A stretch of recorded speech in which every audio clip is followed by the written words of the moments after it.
छवि बिल्कुल खराब हुई थी। एक बदनामी हुई कि अलग से कोयला परिवहन में भ्रष्टाचार हो रहा है और ईडी उस पर जांच भी कर रही है। संचालक जो हैं उसके साथ माइनिंग ऑफिसर और आईएएस वगैरह भी मतलब आज जेल के अंदर में है। जब पूरे देश में ऑलरेडी ऑनलाइन सिस्टम खड़ा हो रहा है तो ऐसी कौन सी परिस्थितियां बन गई कि जिसके कारण ऑनलाइन को ऑफलाइन करना पड़ा। ईडी के रेड के अंदर कई लोग पकड़ाए, 25 रुपया टन उस समय लोगों से अवैध परिवहन के नाम पर इकट्ठे करते रहे। कहीं पे भी जा रहा, प्लेन जा रहा था, हेलीकॉप्टर जा रहे थे, नेता लोग घूम रहे थे, कहाँ किस आंदोलन में किस में, उसकी जानकारी भी कौन कौन था उसके अंदर इसकी नहीं आई अभी। और इसलिए अब आत्मचिंतन कांग्रेस पार्टी करे। मेरे को इसमें न्यायालय प्रक्रिया अगर जा सकता हूं तो मैं व्यक्तिगत रूप से इसमें न्यायालय की प्रक्रिया में भी जाऊंगा।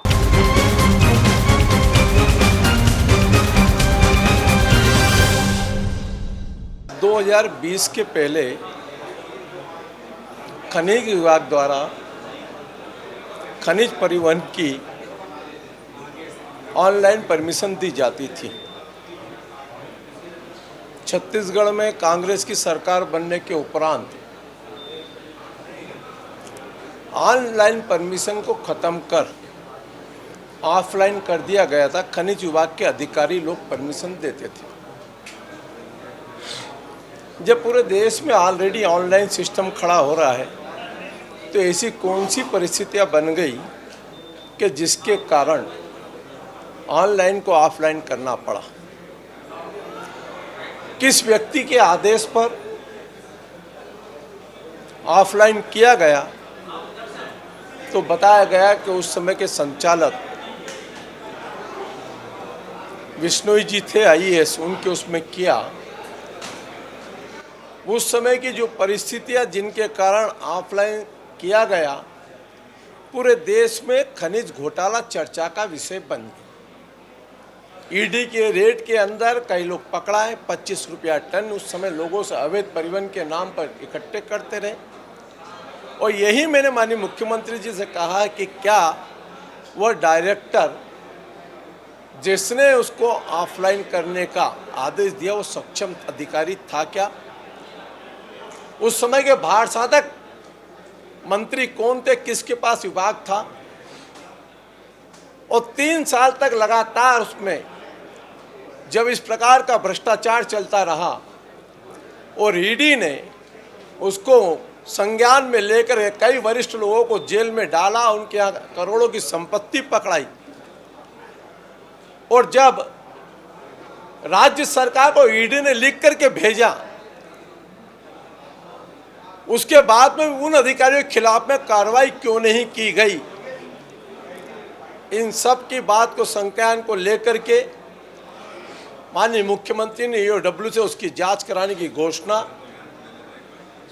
साथ में ऑफलाइन की जगह ऑनलाइन करने की व्यवस्था, और जिस प्रकार से पूरे सिस्टम में गड़बड़ी थी उसको ठीक करने का माननीय मुख्यमंत्री जी ने आज विधानसभा में घोषणा की है। मैंने सीबीआई जांच की मांग की थी, लेकिन मुख्यमंत्री जी ने कहा लोकल स्तर में पूरी व्यवस्था ठीक होगी।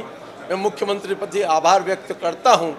और छत्तीसगढ़ जो एक कलंक का टीका लेकर के पूर्व सरकार का चल रहा था, जो पूरे प्रदेश में ईडी को लेकर के दुनिया की कहानी थी, और जिस प्रकार से अवैध परिवहन के नाम पर करोड़ों की लेन देन हुई, आज उससे मुक्ति मिलेगी, मुझे पूर्ण विश्वास है। 4 करोड़ रुपए हवाई यात्रा में फूक दी पुरानी सरकार, तो ये क्या किसी कंपनी को फायदा पहुंचाने का था? जितने में विमान और हेलीकॉप्टर खरीदे जा सकते थे तो किराया क्यों दिया गया? मैंने राज्य सरकार से कल अपने प्रश्न के माध्यम से पूछा था कि 2000 से लेकर के 2023 तक विमान के अंदर या हेलीकॉप्टर में कहाँ की यात्रा की गई और कौन कौन सी एजेंसी के माध्यम से आपने किराए पे लिया।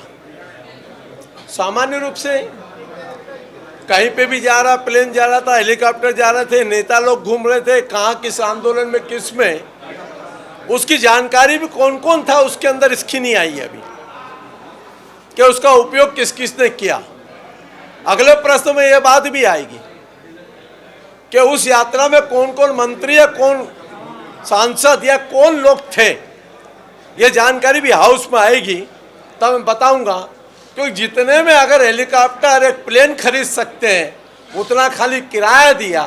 अब वो किराए के अंदर कौन कौन सी एजेंसी है ये तो राज्य सरकार अब धीरे धीरे तहकीकात करती रहेगी। बस ये मंत्री सब लोग जाएंगे गांव में रहेंगे 24 घंटा। भारतीय जनता पार्टी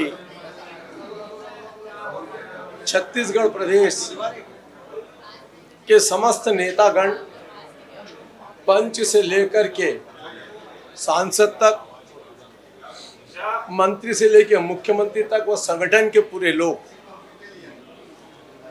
गांव चलो घर घर चलो और केंद्र सरकार की योजना को लेकर के 24 घंटे के लिए पूरे प्रदेश के हर गांव हर वार्ड में संपर्क अभियान के माध्यम से केंद्र सरकार की योजनाओं का परीक्षण करेंगे, लोगों से मिलेंगे, संगठनात्मक दृष्टि से बातचीत भी करेंगे। यह अभियान 11 तारीख से लेकर के 7 तारीख से लेकर 14 तारीख तक इस प्रदेश में चलेगा और इसमें हम सब लोग भागीदार रहेंगे। लेकर आपने प्रश्न लगाया था और उसका जवाब भी आया है। रायपुर की राजधानी में पैदल पथ मार्ग, जिसको स्काई वॉक कहा जाता है, उसकी योजना भारतीय जनता पार्टी की सरकार ने 2017 में चालू की थी। 2018 में कांग्रेस पार्टी की सरकार आने के बाद उस पर रोक लगा दी। 3 कमेटियां बनी, कमेटियों को उत्तर नहीं आया। उसके साथ में एक भ्रष्टाचार का आरोप लगा करके ईओडब्ल्यू को इसकी शिकायत की गई कांग्रेस पार्टी के नेता द्वारा। माननीय मुख्यमंत्री ने उसको अनुमोदित करके भेजा। उसी मुख्यमंत्री के कार्यकाल में नवंबर के अंदर उस शिकायत के ऊपर ईओडब्ल्यू ने स्पष्ट कहा है इसमें किसी प्रकार का भ्रष्टाचार नहीं हुआ है। स्काई वॉक को लेकर के जिस प्रकार की गलत फहमियां फैला करके रखी थी, ईओडब्ल्यू ने उस केस को नस्तीबद्ध किया है। मैं कांग्रेस पार्टी के उन नेताओं से आग्रह करना चाहता हूं कि एक बार तो चरित्र हत्या कर चुके हो, दूसरा बार भी तुम्हारा निशाना खाली चला गया भ्रष्टाचार के आरोप लगा करके। मैं भाजपा का कार्यकर्ता हूं, जो जिम्मेदारी में होगा उसको ईमानदारी से पालन करूंगा। जनहित के मुद्दे से कभी मुंह मोड़ के नहीं भगूंगा और इसलिए अब आत्मचिंतन कांग्रेस पार्टी करे। मेरे को इस पर न्यायालय प्रक्रिया में जा सकता हूं तो मैं व्यक्तिगत रूप से इसमें न्यायालय की प्रक्रिया में भी जाऊंगा।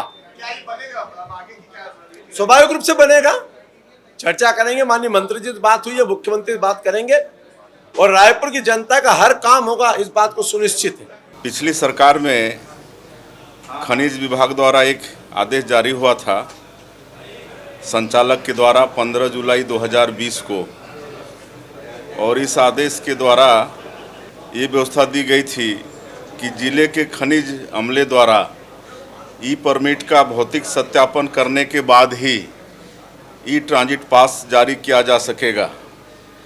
इसके पहले जो ऑनलाइन प्रक्रिया थी उसको बंद करके ऑफलाइन किया गया था, जिसके कारण परिवहन में भी लेट होता था और भ्रष्टाचार का भी उसमें समावेश हो गया था। लेकिन आज मुझे बताते हुए गौरव हो रहा है कि हमारी सरकार पारदर्शिता, भ्रष्टाचार मुक्त एवं सुशासन को ध्यान में रखते हुए उक्त 15 जुलाई 2020 के कानून को निरस्त किया है और पूर्ववत ऑनलाइन टीपी जारी होगा। आपने कहा कि पूरे देश और आने वाले दिनों में किस तरह की स्थितियां रहेंगी? छवि बिल्कुल खराब हुई थी। एक बदनामी हुई कि अलग से कोयला परिवहन में भ्रष्टाचार हो रहा है और ईडी उस पर जांच भी कर रही है और कई लोग संचालक जो हैं उसके साथ माइनिंग ऑफिसर और आईएएस वगैरह भी मतलब आज जेल के अंदर में है। इससे प्रदेश की छवि धूमिल हुई।